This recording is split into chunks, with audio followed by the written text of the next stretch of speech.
My name is James Tyler Jr. I live in Southern California in the city of Placentia, but I was born in Virginia back in the 30s, and I'm now 90 years of age. At that time, there weren't schools that I could go to in my area, and so I met my father when I was about 8 years old.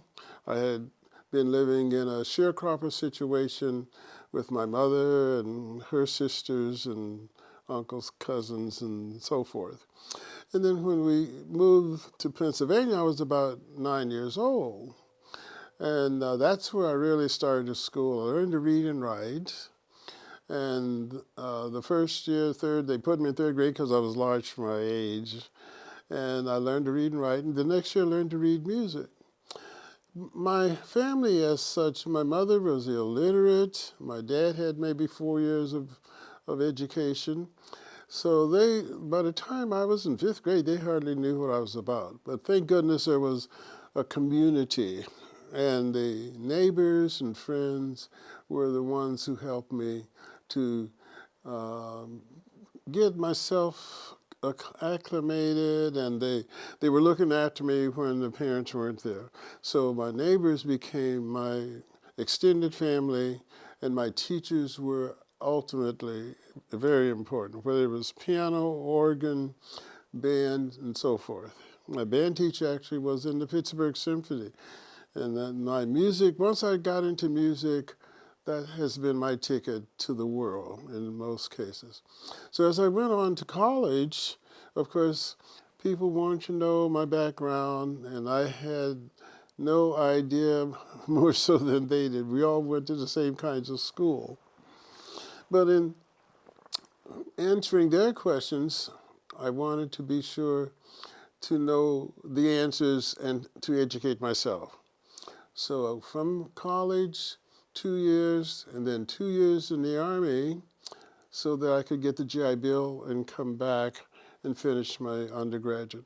So I followed my career in music education, and that led me to be involved in racism and anti-racism and justice issues, because both the church as a performing musician, church musician, I had that to work with, and the schools as well. I had no idea the stumbling blocks I was getting into when I chose those professions.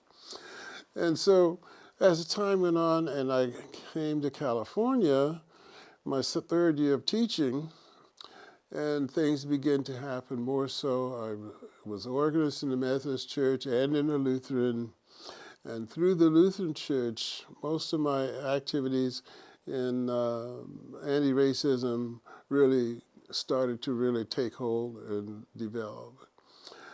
So by the time I got involved with Coming to the Table, I had been on the board for the advocacy for the Lutheran Church when the ELC of the Lutheran Church was formed in 1988. Had been at a church for 10 years, and I was elected to the first synod.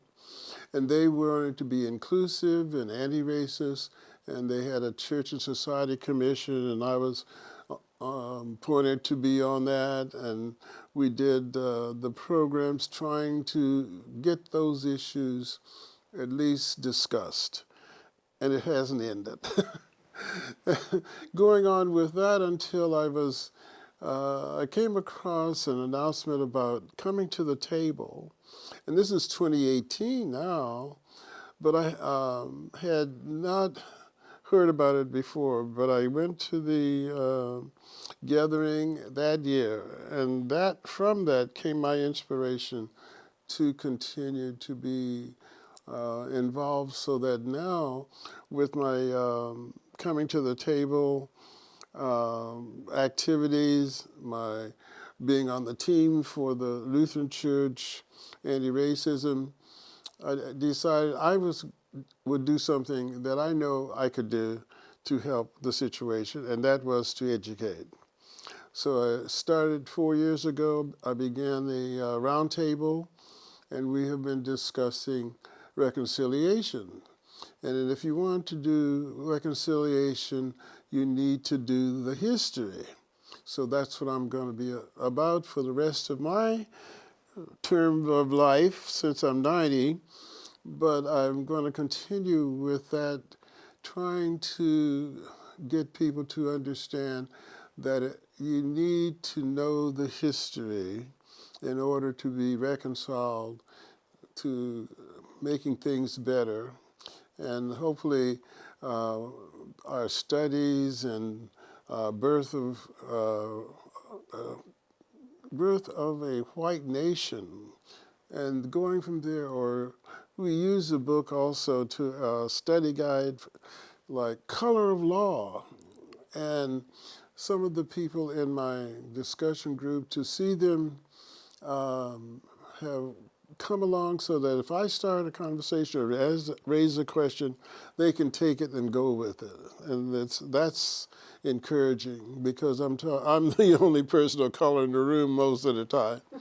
So I hope that can continue. And our team has possibilities for doing the anti-racism work in the Lutheran Church and other places. I have no limitations, and everyone that I can reach, I will try to do that. So that's where I am in my journey now. And when I think of my ancestry, I know very little of it. I did my DNA, but I don't think it's worth my while to spend my time on doing the ancestry. And our records are so hard to come by. Most of slave descendants' records were not there. And if somebody had a Bible and kept those records, but the census didn't start to be, we didn't count in the census until about the 30s. So they're not there. And I'm more in touch with my relatives in Virginia, where I was born now, than perhaps earlier in my life. And we have my cousin and I are some groundbreakers in this area. And I keep on trying to say, we've got to do the work of history. Tell the story.